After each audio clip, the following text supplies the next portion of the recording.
Welcome to the very first episode of Straight Shooting with Luke. I'm just kidding.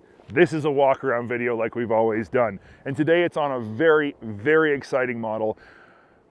I've said a lot over the past little while that every model I do a walk around on is exciting. Oh, it's so exciting. Honestly, I said that a lot too. But for real this time, this is the most exciting snowmobile I've ridden in a long, long time. This is Polaris's 2025 XCR 9R. This is a 136-inch version. It has the same 9R engine that the mountain sleds got last year. It's a lightweight 900 twin that makes incredible horsepower, almost as much as a turbo at sea level. It's got a lightweight crankshaft, so it's low inertia. It revs super fast. It makes crazy power. It just feels so good to ride. It has none of the extra weight or complexity of a turbo. It's just got the power. Now, I'm going to talk about the motor first because it's the part I'm most excited about. I was expecting that the 9R engine in an XCR was going to feel really raspy and angry, rough running, vibrations like crazy.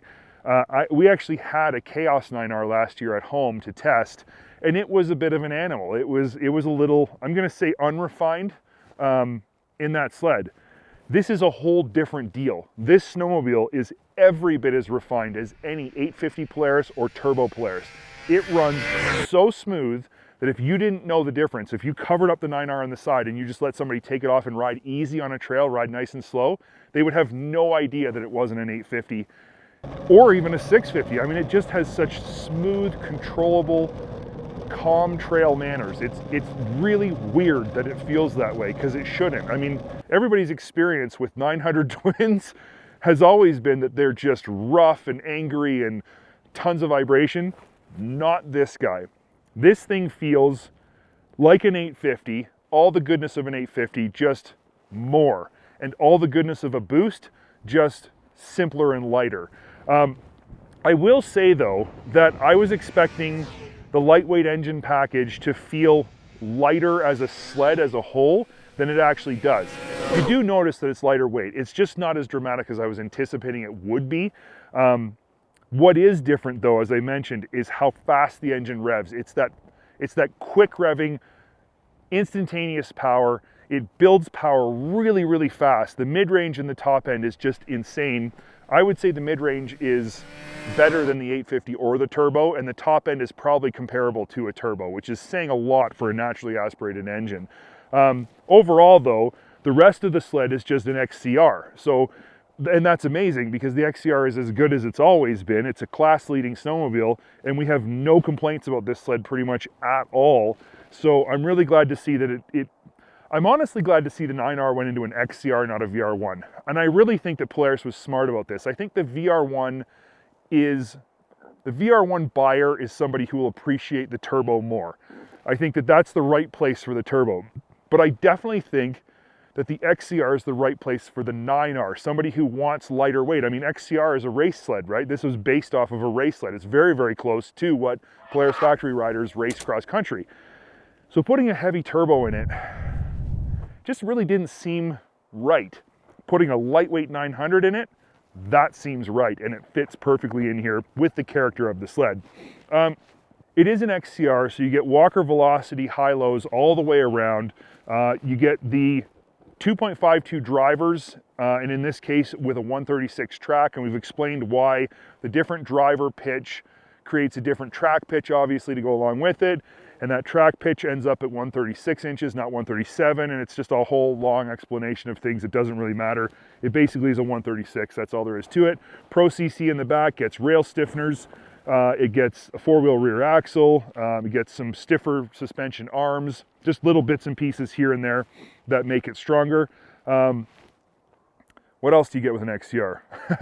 You get the lightweight brake, the racing brake, which is awesome, and you're gonna need it on this sled. That's one thing about a Polaris that we used to talk a lot more about, and we haven't for a long time, but it's the performance of their brake. Polaris has the best brakes in the industry, full stop. Arctic Cats have really, really good brakes, and Skidoo's new 4-piston caliper is very, very good, but they still don't come close to the Polaris. The Polaris brake has incredible feel. It has amazing power.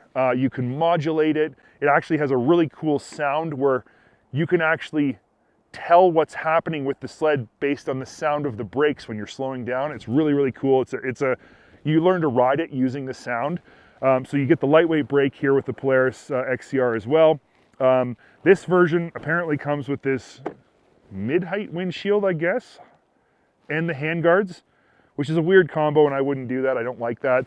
The handguards contact the windshield, and it's not my thing. I would definitely ditch the handguards if I was going to run the windshield, and I would run the windshield. I don't like the bikini windshields, the thongs that come on these sleds that give you no wind protection. I'm old now and I want to be warm, so that's why I like the mid-height.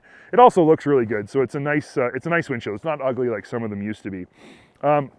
Moving around, you have the Matrix front suspension, which still to this day, even after all the updates, even after all the new stuff that's come out over the past season, this is still the best riding and handling front suspension in the business. I'm sorry to anybody who wants to disagree with me, but that is a fact. We have tested these things back to back, side by side with everything else that's out there, and every time everybody in our group keeps coming away saying, you know what, it's this one that we want, and that's just the way it is. Now, Pro CC in the back works really, really well, but what I do want to point out is that the XCR does not come with dynamics. It's not available that way. Pro CC with dynamics is better than Pro CC without dynamics, but this setup with the Walker Velocity high-lows is a really good setup. It can be set up to ride really great on smooth trails and handle like all day comfortable, and it can be set up to handle big bumps at high speeds with no issues. So it's a good skid. It's just not quite as good as R-Motion. We say that all the time. You guys have heard it. Up here, this sled comes with the 7S display with all the features that includes. The 7S display has a new like joystick button on it that you can control it with. That's the big news for 7S this year. Not really that big. I am getting much more comfortable with the 7S display and using the left-hand switch cluster to cycle through the different options. That's something that's taken me a while to get used to, but I'm getting used to it now. Smart warmers, of course, are standard, and I absolutely love smart warmers. The more I use them, the more I've come to the determination that that is how hand grips should work. Heated thumb and hand grips, yes, they're linked, but you can customize them. So it doesn't matter that they're not separate from each other. I've never ridden a Polaris where my hands have either been burning or they've been cold. They're always at the right temperature depending on which setting I use. Works phenomenal. This sled does have electric start, but interestingly, the pull start on this sled, on the 9R, I was expecting to have to pull it with two hands and probably dislocate my shoulders.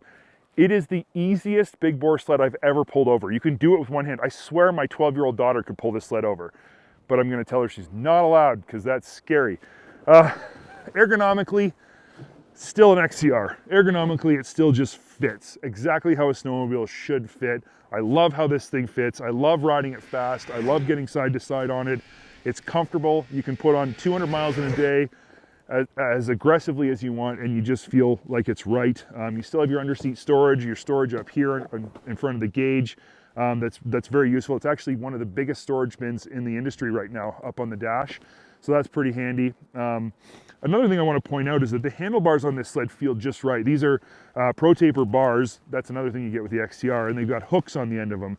But the hooks aren't so aggressive that you can't still use the whole handlebar with your hand. The brake lever is long enough that even when you're in the hook, you can still reach it with your finger. So it's just a great braking system. We've already covered that. This sled comes with a tether, comes with your heated visor outlet. You know, there's not a whole lot more to say about the overall sled. It just is an XCR. It just works as good as all XCRs do. It's just significantly faster and revs like just, it's even hard to describe in words. I absolutely love this snowmobile. That's really all I got to say about it. This is going to be a short walk around because, again, it's all about the motor here. I know you guys are going to hear it run, so let's fire it up.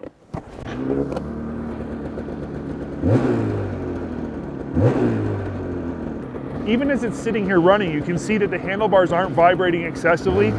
It doesn't vibrate when I rev it up. It's just so smooth. I just love this thing. Anyway, thank you guys for watching. If I seem excited, it's because I am. If you like this walk around, make sure you hit the like button.